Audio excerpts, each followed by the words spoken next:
Hi hello welcome to Kiran TV news. బీజేపీలో చాలా కీలకమైనటువంటి మార్పులు జరుగుతున్నాయి. ముఖ్యంగా తెలుగువారికి ప్రాధాన్యత కూడా అమాంతం పెరుగుతున్నటువంటి పరిస్థితి. అయితే ముఖ్యంగా బీజేపీ జాతీయ అధ్యక్షులుగా మార్పు చెందిన తర్వాత ఎలాంటి మార్పులు వస్తున్నాయి, తెలుగు రాష్ట్రాల్లో కావచ్చు, దేశంలో ఎలాంటి స్థితిగతులు ఉంటాయి, ఇవి తెలుసుకునే ప్రయత్నం చేద్దాం. మనతో పాటు ప్రముఖ రాజకీయ సామాజిక విశ్లేషకులు చంద్ర శ్రీనివాస్ గారు ఉన్నారు. ఆయన సార్ నమస్తే. సార్, బీజేపీ కొత్త నాయకుడిగా నవీన్ గారు ఛార్జ్ తీసుకున్న తర్వాత తెలుగువారిగా ఉన్నటువంటి మన లక్ష్మణ్ గారు కూడా అక్కడ కీలక పాత్ర వహించినట్టుగా కనిపించింది. ఏం సార్, తెలుగువారికి ప్రాధాన్యత కనిపిస్తుంది, అలాగే ఆ వచ్చినటువంటి కొత్త నాయకత్వం మీద కూడా చాలా ప్రెజర్ కావచ్చు, కొన్ని కీలకమైనటువంటి ఎలక్షన్స్ కూడా రాబోతుంది. ఎలా ఉండబోతుంది? డెఫినెట్గా అండి. బీజేపీ అనేది ప్రపంచంలోనే అతి ఎక్కువ మంది సభ్యత్వం ఉన్న ఇది, అదేవిధంగా ఎక్కువ ఆదాయం ఉన్న పార్టీ కూడా బీజేపీ. ప్రపంచవ్యాప్తంగా ఏంటంటే ఒకప్పుడు బీజేపీ 4 స్థానాల నుంచి ఈ రోజున అధికారంలో వచ్చి మూడోసారి అధికారంలో వచ్చిందంటే వాళ్ళ ప్రజలకి పట్ల చేయాలన్న ఆలోచన, దేశం పట్ల భక్తి, ఆర్థికంగా ప్రగతి పదంలో పయనించడం అనేక కారణాలు ఉంటాయి. అందులో ఆర్ఎస్ఎస్ భావజాలం నుంచి వచ్చింది బీజేపీ. ఇప్పుడు ఈ లెవెల్లో ఉందంటే మామూలు విషయం కాదు. ఈ దేశ ప్రధాని అనేక దేశాలు వెళ్ళి దాదాపు 32 దేశాల యొక్క పౌర సత్కారాలు అందుకున్నాడు. మోస్ట్ ఎఫెక్టివ్ ప్రైమ్ మినిస్టర్ గా ఇన్ ద వరల్డ్ నే మనం చూసాం అనమాట. అంటే అమెరికా అధ్యక్షుడికి ట్రంప్ ఏమాత్రం తీసుకునే విధంగా పేరు ప్రతిష్టలు సాధించుకున్నారు. ఈ రోజు ఒక ట్వీట్ కూడా చేశారు, ఆయన చాలా బలమైన నాయకుడు. ఒక ఛాయ్ వాళ్ళ కాడి నుంచి, గుజరాత్ ముఖ్యమంత్రి కాడి నుంచి ఆయన జర్నీ ఒక ఎగ్జాంపుల్ గా మనం చూడాలి. ఈ జర్నీలో అనేక ఒడిదుడుకుల నుంచి వచ్చారు. మీరు అన్నట్టు ఇప్పుడు ఇంతమంది హేమాయమేర్, రాజ్నాథ్ సింగ్, ఒక అమిత్ షా, లేకపోతే ఒక గడ్కరీ, ఇటువంటి మేధావులు ఉన్న బీజేపీలో వీళ్ళందరినీ కాదని 45 సంవత్సరాల ఒక బీహార్ కురవాడు నితిన్ ఈరోజు బీజేపీ పగ్గాలు చెప్పటం అంటే మామూలు విషయం కాదు.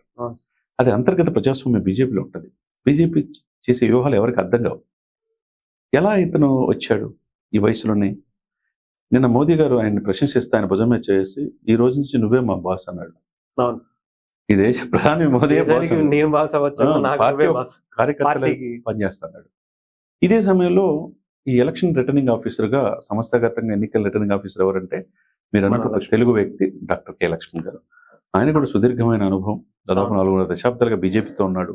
ఏ పార్టీకి వెళ్ళాల, BJP politburo member, election committee 12 మందిలో మెంబరు, రాజ్యసభ సభ్యుడు, బీజేపీసీ ఓబీసీ వచ్చే జాతీయ అధ్యక్షుడు. ఇన్ని పదవులు ఉన్న 4 పదవులు ఉన్న పోర్ట్ఫోలియో ఉన్న తెలుగు వ్యక్తి ఇంకొక వ్యక్తి లేడు. ఆనాటి నుంచి ఈనాటి వరకు మోదీ గారికి అత్యంత సన్నిహితుడు.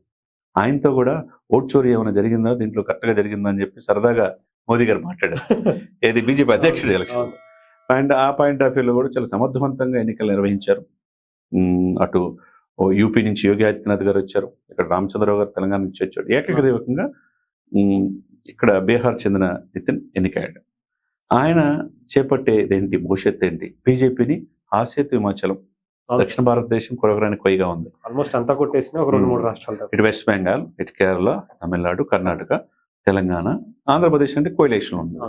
కాబట్టి ఇక్కడ ఇది కూడా ఇది కావాలంటే ఎలా? రాబోయే రోజుల్లో 10 రాష్ట్రాల ఎలక్షన్ జరగబోతుంది.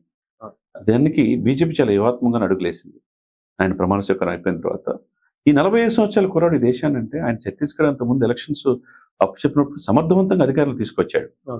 అంటే యూత్కి మేము భవిష్యత్తు వాళ్ళ చేతిలో ఉంది. అబ్దుల్ కలాం గారు చెప్పినట్టు కళలు కరండి, ఆ కళలు సార్థకత చేసుకునే ప్రయత్నం చేయమని ఏదైతే అంటారో బీజేపీ అదే చేస్తుంది.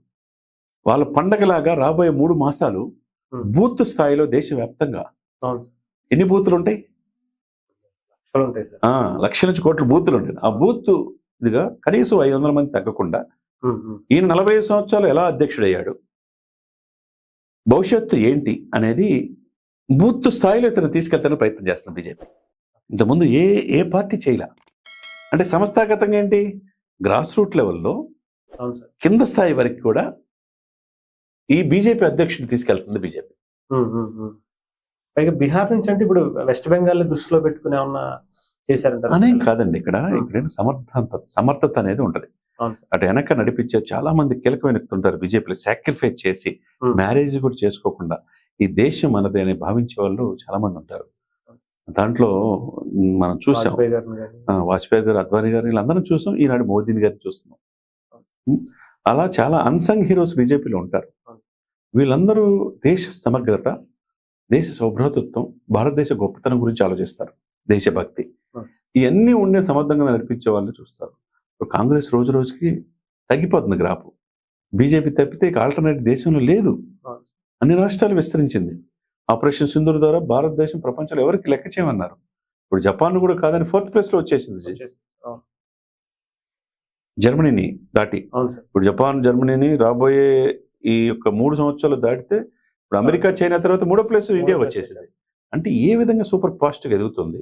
ఎదిగే క్రమంలో సమర్థవంత నాయకత్వం ఉండాలి. మోదీ గారు ఏజ్ అయిపోతుంది, నెక్స్ట్ ఎవరు? యోగినా, లేకపోతే గడ్కరీనా, లేకపోతే పవనా, లేకపోతే అమిత్ షానా, ఇన్ని రకరకాల, హిమంత విశ్వశర్మ అస్సాం చీఫ్ మినిస్టర్, ఇటువంటి వాళ్ళు 4-5 పేర్లు వినపడతా ఉంటాయి. మరి ఏ విధంగా బీజేపీని కాపాడుకోవాలనేది ముఖ్యం. కాబట్టి బీజేపీ చాలా వ్యూహాత్మకంగా ప్రతి బూత్ స్థాయిలో ఇప్పుడు అధ్యక్షుడైన, అంటే సామాన్య కుటుంబం నుంచి 45 సంవత్సరాలకే బీజేపీ అధ్యక్షుడు అవడం అంటే 1980లో ఆయన పుట్టాడు, ఇప్పుడు అధ్యక్షుడు. బీజేపీ పార్టీ కూడా 80లో ఆవిర్భించింది. పార్టీ ఎంత ఉందో అంత వయసు అంటే ఆ వయసులోనే రావడం అనేది మామూలు విషయం కాదు. అతను కూడా చాలా కష్టపడే తత్వం, ప్రజల్లో చొచ్చుకుపోయి బీజేపీ విధి విధానాలని ఆయనకి కత్తి మీద సాములాగా రాబోయే 10 రాష్ట్రాల ఎలక్షన్స్ కూడా దీనికి సమర్థవంతంగా పనిచేయడానికి ఆ యొక్క 10 రాష్ట్రాలని గెలిపించాల్సిన బాధ్యత కూడా ఈయన మీద ఉంటుంది. కాబట్టి సమర్థవంతంగా బీజేపీ వ్యూహాత్మకంగా అడుగు పెడుతుంది. అటు తెలుగు వాళ్ళకి మీరు అన్నట్టు, అటు కిషన్ రెడ్డి గారు కావచ్చు, బండి సంజయ్ గారు కావచ్చు, ఆయన హోమ్ మినిస్టర్ గా ఉన్నాడు, కిషన్ రెడ్డికి బొగ్గు శాఖ మంత్రి. ఇంకోటి వీళ్ళిద్దరి కంటే పవర్ఫుల్ గా లక్ష్మణ్ గారు ఉన్నారు. తెలుగు వాళ్ళకి ప్రాధాన్యత ఎప్పుడూ ఇస్తారు. ఆనాడు వెంకయ్య నాయుడు గారి నుంచి బంగారు లక్ష్మణ్ కావచ్చు, బీజేపీ లక్ష్మణ్ గారు, వీళ్ళందరికీ కూడా తెలుగు వాళ్ళకి మొదటి నుంచి కూడా ప్రాధాన్యత ఉన్నది. పురంధేశ్వరి గారికి ఇచ్చారు. ఇప్పుడు మాధవ్ యంగ్స్టర్, ఆయన అధ్యక్షుడిగా ఉన్నాడు బీజేపీకి. ఏదేమైనా కానీ వ్యూహాత్మకంగా బీజేపీ అడుగులేస్తుంది. ఈ దేశానికి సుస్థిరమైన ప్రభుత్వం కావాలంటే బీజేపీతోనే ఉండాలనేది ప్రజల్లో 100 కోట్ల మంది హిందువుల్లో కాకుండా ముస్లిమ్స్తో కూడా సేఫ్ అండ్ సెక్యూరిటీగా బీజేపీతో మనం ఉంటే మనం బాగుంటాం, మనకు రక్షణ బాగుంటుంది, ఇతర శత్రు దేశాల నుంచి మనం కాపాడుకోవచ్చు అనేది దేశవ్యాప్తంగా నమ్మకాన్ని అనేది బీజేపీ ప్రభుత్వం కల్పించింది. బీజేపీ అంటే మిత్రపక్షాలు, ఎన్డీఏ భాగస్వామ్య పక్షాలు. Right sir, thank you sir, thank you.